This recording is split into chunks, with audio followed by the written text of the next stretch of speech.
রহস্যজনক অগ্নিকাণ্ডে পুড়ে ছাই হয়ে গেল বাগবাসা গ্রাম পঞ্চায়েতের অফিস ঘর। জানা যায়, গতকাল গভীর রাত প্রায় ৩টে নাগাদ এই অগ্নিকাণ্ডের ঘটনা ঘটে। রাতের নিস্তব্ধতা ভেঙে হঠাৎ আগুনের লেলিহান শিখা দেখতে পান স্থানীয় বাসিন্দারা। মুহূর্তের মধ্যে আগুন দ্রুত ছড়িয়ে পড়ে পুরো অফিস ঘরে। স্থানীয়রা তড়িঘড়ি খবর দেন অগ্নি নির্বাপক দপ্তরে। খবর পেয়ে দমকল কর্মীরা দ্রুত ঘটনাস্থলে পৌঁছে দীর্ঘ চেষ্টার পর আগুন নিয়ন্ত্রণে আনতে সক্ষম হন। তবে ততক্ষণে পঞ্চায়েত দপ্তরের গুরুত্বপূর্ণ নথিপত্র, আসবাবপত্র, কম্পিউটার সহ বিভিন্ন সামগ্রী সম্পূর্ণরূপে পুড়ে ছাই হয়ে যায়। এই ঘটনাকে ঘিরে এলাকায় চাঞ্চল্যের সৃষ্টি হয়েছে। কি কারণে এই আগুন লাগলো তা এখনো স্পষ্ট নয়। শর্ট সার্কিট নাকি অন্য কোনো কারণ তা খতিয়ে দেখা হচ্ছে বলে জানা গেছে।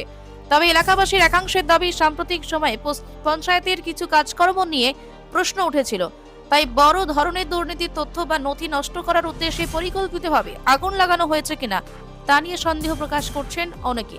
ঘটনায় গোটা এলাকায় চাঞ্চল্য ছড়িয়েছে। নমস্কার, আমি বাগবাসা পঞ্চায়েতের ইনচার্জ। গতকালকে রাত ৩টার দিকে আমি একটা ফোন পাইলাম যে পঞ্চায়েত অফিসে আগুন লাগছে। তো আমি সঙ্গে সঙ্গে খবর নিলাম ফায়ার ব্রিগেডে জানা নিয়েছে কিনা, থানারে জানা নিয়েছে কিনা। তো তারা বলে যে হ্যাঁ, ফায়ার ব্রিগেডে জানা নিয়েছে এবং থানারেও জানা নিয়েছে। ফায়ার ব্রিগেড আইছে, তারা আগুন নিভাইবার চেষ্টা করতে আছে এবং ইতিমধ্যে এলাকার পাবলিক এবং মেম্বাররাও ওইখানে আইয়া উপস্থিত হয়েছে। অনেক প্রচেষ্টার পর আগুন আয়ত্তে আনছে। তবে সমস্ত আসবাবপত্র বশীভূত হয়ে গেছে।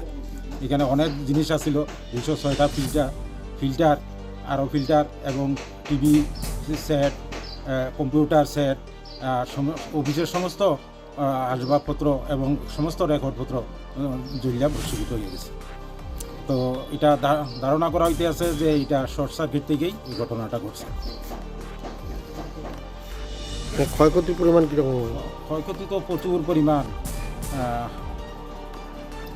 এটা ঠিক অনুমান করতে পারতেছি না। তবে অনেক পরিমাণ, অনেক সম্পত্তি আমরা আসিল।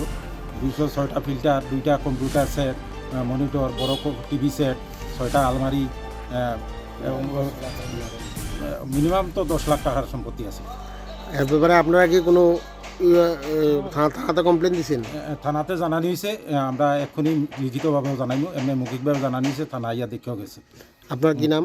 আমার নাম চিত্তরঞ্জন দেবনাথ, সুপারভাইজার, পঞ্চায়েত সুপারভাইজার বা যুবরাজ। আমি বর্তমানে এখানের ইনচার্জ হিসেবে আছি।